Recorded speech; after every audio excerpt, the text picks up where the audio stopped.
سورہ بقرہ آیت نمبر 273۔ آپ حضرات کے پاس پیج نمبر ہے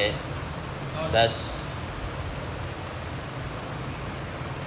اعوذ باللہ من الشیطان الرجیم، بسم اللہ الرحمن الرحیم۔ للفقراء الذين احصروا في سبيل الله لا يستطيعون ضربا في الأرض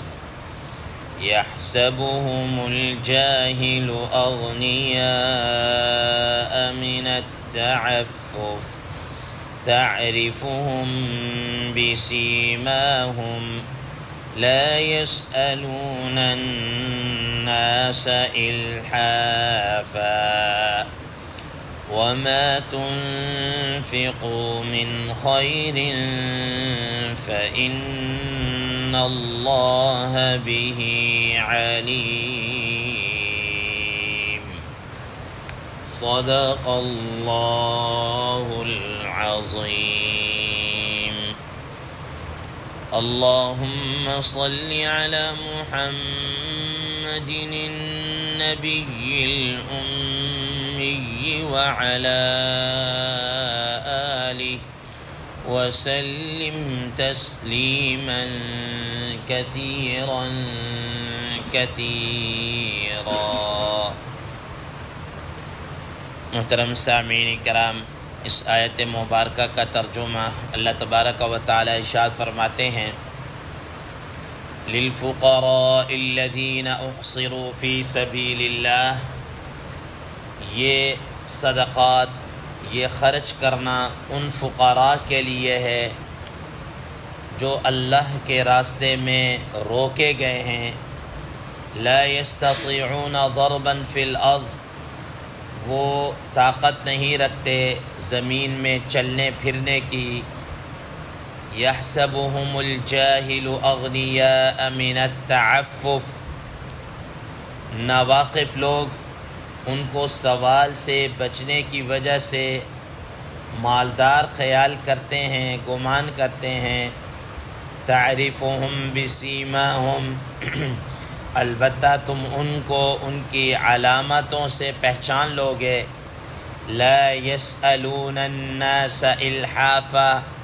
وہ لوگوں سے لپٹ کر نہیں مانگتے، سوال نہیں کرتے، وما تنفقوا من خیر فإن اللہ بہ علیم، اور جو مال بھی تم خرچ کرو گے تو یقیناً اللہ تبارک و تعالی اس کو خوب اچھی طرح جانتے ہیں، خوب جانتے ہیں۔ محترم سامعین کرام، انفاق فی سبیل اللہ، اللہ کی راہ میں خرچ کرنا یا عمومی خرچ کرنے کے متعلق اللہ تبارک و تعالی نے ان دو رکوعوں کے اندر مختلف باتوں کو ذکر کیا ہے۔ آج ان باتوں میں سے ایک 7ویں بات اللہ تبارک و تعالی ذکر کر رہے ہیں۔ اس سے پہلے 6 باتوں کا تذکرہ ہو چکا ہے، اور 7ویں بات اب یہ ہے کہ یہ جو خرچ کرنا ہے یہ کن لوگوں پر ہونا چاہیے، ان کے مصارف، ان کا مصرف کون سا ہے، اور سب سے بہترین مصرف کیا ہے، سب سے بہترین مصرف کیا ہے۔ محترم سامعین کرام، قرآن مجید کا اگر مطالعہ کیا جائے تو قرآن مجید کی مختلف آیات میں اللہ تبارک و تعالی نے خرچ کرنے کے حوالے سے جن لوگوں پر خرچ کرنا ہے ان کے مصارف کو بھی بیان کیا ہے، جیسا کہ خود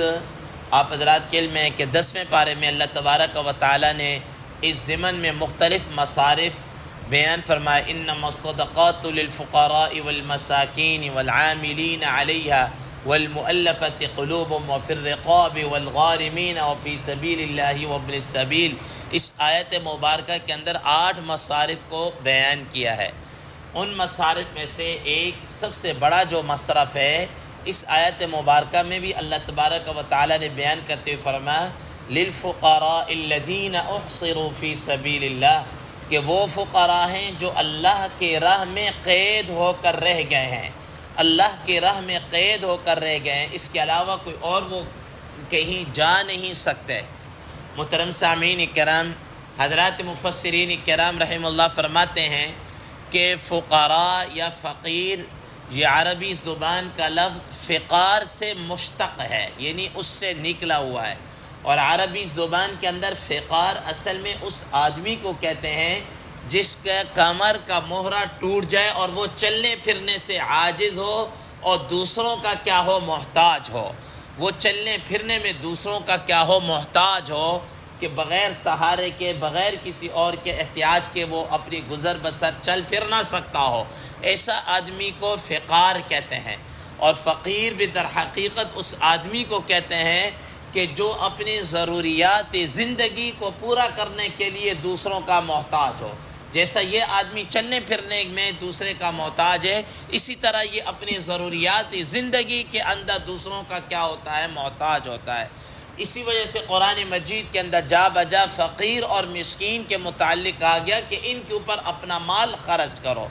حضرات مفسرین کرام رحم اللہ کے نزدیک اور مفسرین رحمہم اللہ کے نزدیک فقیر اور مسکین بعض حضرات کے نزدیک ایک ہی ہے، بعض حضرات نے ان دونوں کے درمیان بھی کیا کیا ہے، فرق کیا ہے، اور فرق کرتے ہوئے یہ بیان فرمایا کہ فقیر اس کو کہتے ہیں جس کے پاس کچھ بھی نہ ہو، اپنی ضروریات زندگی کی پوری نہ ہو سکے، کچھ بھی نہ ہو، یعنی اپنی ضروریات کے لیے بھی اس کے پاس اتنا مال نہ ہو کہ وہ اپنا گزر بسر کر سکے۔ اور فرماتے ہیں کہ مسکین اسے کہتے ہیں کہ اس کے پاس مال تو ہو لیکن اتنا نہ ہو جس کی وجہ سے وہ اپنے ضروریات کو پورا کر سکے۔ فقیر کے پاس تو کچھ بھی نہیں ہے، اس کے پاس کچھ تو ہے لیکن اتنا نہیں ہے کہ وہ اس کی ضروریات کو پورا کر سکے، ضروریات کو پورا کرنے کے لیے ناکافی ہے، اس کو مسکین کہتے ہیں۔ تو بہرحال اللہ تبارک و تعالیٰ فرمایا کہ ان فقراء کے اوپر آپ نے کیا کرنا ہے، خرچ کرنا ہے۔ اور اسی وجہ سے آپ دیکھ لیجیے جا بجا قرآن مجید فقیر، مسکین، یتیم ان لوگوں کو سر فہرست رکھا گیا ہے۔ اب فرماتے ہیں کہ یہ کون فقراء ہیں؟ الذین احصروا فی سبیل اللہ، جو اللہ کی راہ میں قید ہو کر رہ گئے ہیں۔ اللہ کی راہ میں قید ہو کر رہ جانے سے کیا مراد ہے؟ حضرات مفسرین کرام رحم اللہ نے اس کے دو معنی کو بیان فرمایا ہے۔ پہلے نمبر پر فرمایا کہ فی سبیل اللہ سے مراد عموماً جہاں پر یہ بات آتی تو وہاں جہاد فی سبیل اللہ مراد لیا جاتا ہے، قتال فی سبیل اللہ مراد لیا جاتا ہے، لیکن یعنی کہ وہ لوگ کہ ان کے پاس ضروریات زندگی اتنی بھی نہیں ہے کہ وہ اپنے بچوں کی اور گھر والوں کی ضروریات کا بندوبست کر کے وہ اللہ کی راہ میں کیا ہے، نکل سکیں، اور نکل کر اللہ کی راہ میں جہاد کر سکیں، قتال کر سکیں، اتنا بھی ان کے پاس نہیں۔ وہ اب یا ایک ہی کام کر سکتے ہیں، یا تو وہ اللہ کی راہ میں جہاد کریں، قتال کریں، یا وہ اپنے بچوں اور گھر والوں کی روزی روٹی اور کھانے پینے اور ان ضروریات کا بندوبست کریں۔ اگر اس میں لگتے ہیں تو وہ نہیں کر سکتے، جہاد نہیں کر سکتے، جہاد میں جاتے ہیں تو یہ نہیں کر سکتے۔ ایک معنی تو احصروا فی سبیل اللہ کا یہ معنی کیا گیا ہے کہ اب اللہ تعالیٰ یہ گویا فرمانا چاہ رہے ہیں کہ تم ان کی ضروریات کا خیال رکھو تاکہ یہ اللہ کی راہ میں نکل کر جہاد فی سبیل اللہ، قتال فی سبیل اللہ کا فریضہ سر انجام دے سکیں اور یہ بے فکر ہو کر اس کام میں کیا ہے، لگے رہے۔ دوسرا معنی احصروا فی سبیل اللہ کا جس کو عمومی طور پر حضرات مفسرین کرام رحم اللہ نے فرمایا اور جس کے متعلق حضرت تھانوی صاحب رحم اللہ فرماتے ہیں کہ آج کے اس دور کے اندر سب سے بڑا مصرف یہ ہے، آج کے اس دور میں سب سے بڑا مصرف ہے جس کو میں ابھی بیان کرنے لگا ہوں۔ فرماتے ہیں کہ وہ کیا ہے کہ وہ لوگ مراد ہیں جو اللہ کا دین سیکھنے اور سکھانے کے اندر کیا ہے، لگے ہوئے ہیں کہ یہ فی سبیل احصروا فی سبیل اللہ ہے۔ ظاہر ہے آپ حضرات کے علم میں ہے کہ مثال کے طور پر ایک آدمی پڑھنے پڑھانے کے شغل کے اندر لگا ہوا ہے۔ اب یہ پڑھنے پڑھانا، تعلیم اور تعلم یہ وہ شغل ہے کہ پوری یکسوئی یہ چاہتا ہے کہ انسان یکسو ہو کر اس کے اوپر کیا ہے، لگا رہے۔ اب دوسری طرف اس کے اخراجات بھی ہیں، اس کی ضروریات بھی ہیں، اس کے بیوی بچے بھی ہیں۔ اگر وہ ان ضروریات اور ان چیزوں کے اندر لگ جاتا ہے تو یاد رکھیے گا کہ یہ دونوں کام ایک وقت میں نہیں چل سکتے۔ ظاہر ہے جو آدمی کاروبار کرے گا ایسا تو نہیں ہے کہ گھنٹہ 2 گھنٹے کے لیے وہ دکان کھولے اور واپس آ جائے کہ چلو جی میری ضرورت پوری ہو گئی ہے اور اب جناب اعلیٰ میں 1 گھنٹے کے لیے دکان کھول لی اور میں باقی آ کے کام کرنا شروع کر دوں۔ ایسا نہیں، کاروبار اپنی پوری توجہ مانگتا ہے، کام اپنی توجہ مانگتا ہے، جہاں اور خاص طور پر اس مہنگائی کے زمانے کے اندر تو جس طریقے سے جو صورتحال ہے، ہر آدمی کیا ہے پریشان ہے۔ وہ ایک جو کام کر رہا ہے، مثال کے طور پر اس کے 8 گھنٹے کی ڈیوٹی ہے، اس سے اس کی ضروریات پوری نہیں ہو رہی، اس کے گھر کے اخراجات پورے نہیں ہو رہے، وہ اوور ٹائم اور ایکسٹرا کام کرنے کے اوپر کیا ہے مجبور ہے، ایکسٹرا کام کرنے کے اوپر مجبور ہے۔ آپ مجھے یہ بتائیں کہ اگر کوئی ایک آدمی ہو دین کے کام کے لیے وقف، اگر اس کی ضروریات پوری نہیں ہوں گی، وہ باہر نکلے گا تو دین کا کام کون کرے گا؟ حضرت تھانوی صاحب رحمہ اللہ نے اپنے واعظ کے اندر لکھا، ایک جلسہ تھا اسی کے متعلق، انہوں نے لوگوں کو، عوام الناس کو اور خاص طور پر مالداروں کو مخاطب کرتے ہوئے یہ بات ارشاد فرمائی کہ یاد رکھنا کہ اگر یہ علماء کرام، ان کو اللہ تعالیٰ نے اتنا ذہن اور یہ دیا ہے کہ اگر یہ کاروبار اور تجارت کرنا چاہیں تو یہ کاروبار اور تجارت کر سکتے ہیں، یہ کریں گے اور اپنا یہ دکان اور چھوٹا موٹا جو بھی کام کر کے اپنا اور اپنے بچوں کا پیٹ پال لیں گے۔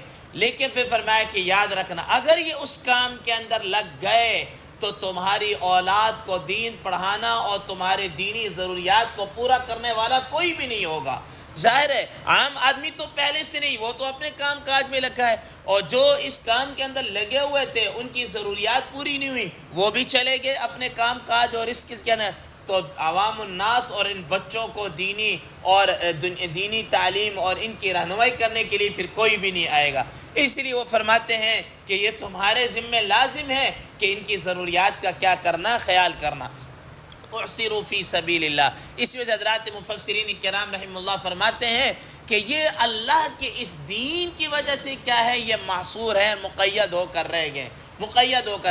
آج کل کے آج کل لوگ جو ہے نا، بعض نواقف اور اس قسم کے لوگ یہ کہتے ہیں کہ جی یہ نکمے ہوتے ہیں، انہوں نے کون سا کام کرنا ہے، کھانا پینا اور اس طرح۔ حضرت تھانوی رحمہ اللہ نے اور دیگر فرمایا کہ یہ نکمے نہیں ہیں، یہ اللہ کے دین کی وجہ سے کیا ہے، مقید ہو کر رہ گئے، اعصروا فی سبیل اللہ کی وجہ سے مقید ہو کر کیا ہے، رہ گئے، ورنہ اگر یہ کام کرنا چاہیں تو یہ کام کر سکتے ہیں، یہ کیا ہے، کام کر سکتے ہیں۔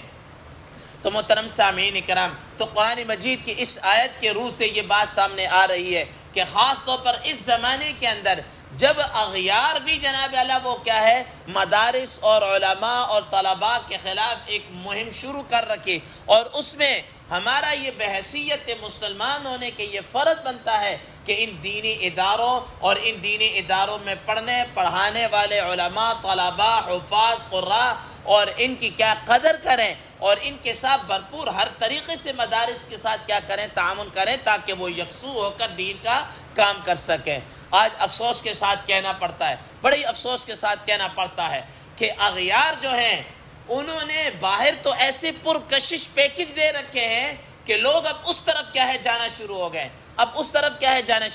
ابھی پچھلے دنوں ایک جناب اعلیٰ، ایک نام نہیں لینا مناسب نہیں ہے، کہ یہ باطل یعنی کہ وہ جو نظریات جو یہ ایک مخصوص مہینہ آتا ہے تو یعنی کہ پیٹنا ویٹنا اور اس قسم کے نوحے اور اس قسم کی مجلس اور ان کے مطابق کرنا، ان میں سے کسی کو ہدایت دی یا بار اللہ تعالیٰ نے یا اس نے سچ بات کی، اس نے کہا کہ ان 10 دنوں کے اندر یہ آدمی اتنا کماتے ہیں کہ 40-50 لاکھ روپے 35-40 لاکھ روپیہ وہ ان دنوں کے اندر کما لیتے ہیں، ان دنوں کے اندر اب آپ تھوڑا سا تصور کیجئے، مجھے یہ بتائیے کہ باطل اتنی محنت کر رہا ہے کہ وہ 10 دنوں کا ان کو 35 سے 40 لاکھ روپے کیا ہے دے رہا ہے، ٹھیک ہے نا؟ تو اب مجھے یہ بتائیں کہ جہاں پر باطل کے 10 دنوں کے 35-40 لاکھ روپے ملے تو وہ آئے گا دین کی طرف؟ وہ کب آئے گا دین کی طرف؟ وہ اسی طرف بے دینی، لادینیت اور اس کی طرف کیا ہے جائے گا۔ اور دوسری طرف ہمارا المیہ یہ ہے کہ ہمارے علماء، طلباء اور یہ جو ہوتے ہیں ان کے مساجد کے اندر جو تنخواہیں یا ان کا جو نظام رکھا جاتا ہے وہ 30-35 ہزار روپے دے کر کہتے ہیں بہت تنخواہ دے دی جناب، اتنی کہاں سے ہوتی ہے، اتنا کون دیتا ہے، یہ کہاں سے ہوتی ہے؟ یاد رکھیے گا اگر وہ لوگ اب صورتحال یہ میں کرنٹ صورتحال بتا رہا ہوں، ہمارے معزز مفتی صاحب بھی موجود ہے، آپ حضرات کے بھی علم میں ہے کہ اس وقت بہت بڑی اکثریت علماء کی جو دوسری طرف کیا ہے جا رہے ہیں، کیوں؟ وہاں ان کو پیکج کیا ہے زیادہ مل رہا ہے۔ پیکج کیوں پیکج زیادہ مل رہا ہے؟ کہ ان کی ضروریات پوری نہیں ہو رہی، اور اپنی ضروریات کو پورا کرنے کے لیے وہ دوسری طرف جانے کو کیا دے رہے ہیں؟ ترجیح دے رہے ہیں، وہ دوسری طرف جانے کو۔ اور آج بھی صورتحال یہ ہے، میں بحیثیت مدرس آپ حضرات کو یہ بات بتانا چاہ رہا ہوں کہ بحیثیت مدرس جب اسباق تقسیم ہوتے ہیں نا، حضرت مفتی صاحب بھی اس بات کی گواہ ہیں، مدرس کی کوشش ہوتی ہے کہ میں آگے سے آگے بڑھوں، ایک کتاب پڑھا لی میں آگے سے آگے جاؤں، لیکن اب مدرس اگلی کتاب لینے کو تیار نہیں ہے۔ کیوں لینے کو تیار نہیں ہے؟ اس کو پتہ ہے کہ میں نے اگر دوسری کتاب، دوسری تیسری کتاب لے لی، 7-8 پیریڈ ہے مجھے پڑھانے ہیں، اگر میں نے کتاب لے لی تو مجھے ان 7-8 کا مطالعہ بھی کرنا ہوگا، اور ان 7-8 کے مطالعے کے لیے یقیناً 3-4-5 گھنٹے لگتے ہیں۔ اب 4-5 گھنٹے اگر لگاؤں، دن کو مدرسے میں 5 گھنٹے ادھر لگاؤں، تو میری ضروریات تو پوری میں کہاں سے؟ وہ سبق لینے کو تیار نہیں ہے، وہ کہہ رہا پرانا سبق جو میں 5-10 سال سے پڑھاتا چلا رہا ہوں وہی کافی ہے، تاکہ وہ تو مجھے پتہ ہے کہ اس کتاب کے اندر کیا ہے۔ یہ صورت کیوں؟ اس وجہ سے کہ ہم لوگوں نے جناب اعلیٰ ان کی ضروریات، ان کی جائز خواہشات کا گلا کیا ہے گھونڈ کر رکھ دیا ہے۔ تو محترم سامعین، یہ آپ مت کی جذبات میں آ کر، یہ میں حقیقت آپ حضرات کو کیا کر رہا ہوں، بتا رہا ہوں۔ اور قرآن مجید کی آیت مبارکہ، حضرت تھانوی صاحب رحمہ اللہ نے فرمایا کہ اس دور کا سب سے بڑا مصرف کیا ہے کہ اس وقت یہ مدارس، علماء، طلباء اور یہ ہیں۔ اور حضرت مجدد الفسانی رحمہ اللہ نے جامعہ اشرفیہ کے جو مفتیان ہیں انہوں نے یہ بات کہی، حضرت مجدد الفسانی رحمہ اللہ کے متعلق فرمایا کہ اس وقت سب سے بڑا جہاد کیا ہے؟ فرمایا کہ ان دینی مدارس اور ان کے ساتھ مساجد، مکاتب، علماء، طلباء کے ساتھ کرنا، یہ سب سے بڑا کیا ہے؟ جہاد ہے، کہ کیونکہ اغیار ان مدارس کو مٹانے کے اوپر کیا ہے؟ لگا ہوا ہے۔ محترم سامعین کرام، آپ تصویر کا ایک اور رخ یہ بھی دیکھیے، اب میں آخری بات کر کے ختم کر، وقت زیادہ ہو گیا ہے، کہ جو ہمارے وہ مسلم ممالک تھے جہاں پر ہم یہ کہتے ہیں کہ جناب اعلیٰ کہ یہ دین کا بہت کام کرے، آج وہاں بھی صورتحال دیکھ لیجئے کہ وہاں مدارس نہیں ہے، وہ حق بات نہیں کہہ سکتے، لیکن آپ اللہ کا شکر ادا کریں کہ آپ کی اس کے وطن عزیز کے اندر ایسے مدارس لوگ موجود ہیں کہ اگر کوئی غلط پالیسی آتی، ببانگ دوہل اس کے خلاف کیا ہے؟ کھڑے ہو جاتے ہیں، اور ببانگ دوہل کھڑے ہو کر اس کے خلاف سینہ سپر ہو جاتے ہیں۔ یہ مدارس کی آزادگی کا کیا ہے؟ یہ اسی وجہ سے، اگر آپ نے ان کے ساتھ تعاون یا کچھ نہ کیا، یاد رکھنا یہ تو اپنی زندگی گزار چکے ہیں، آپ کے آنے والی نسلوں کو دین کا کوئی بتانے والا کیا ہے؟ موجود ہے نہیں ہوگا۔ اللہ تبارک و تعالیٰ سے دعا ہے، اللہ تبارک و تعالیٰ ہمیں اس پر عمل کرنے کی، علماء اور مدارس پر خرچ کرنے کی توفیق عطا فرمائے۔ وآخر دعوانا ان الحمد للہ رب العالمین۔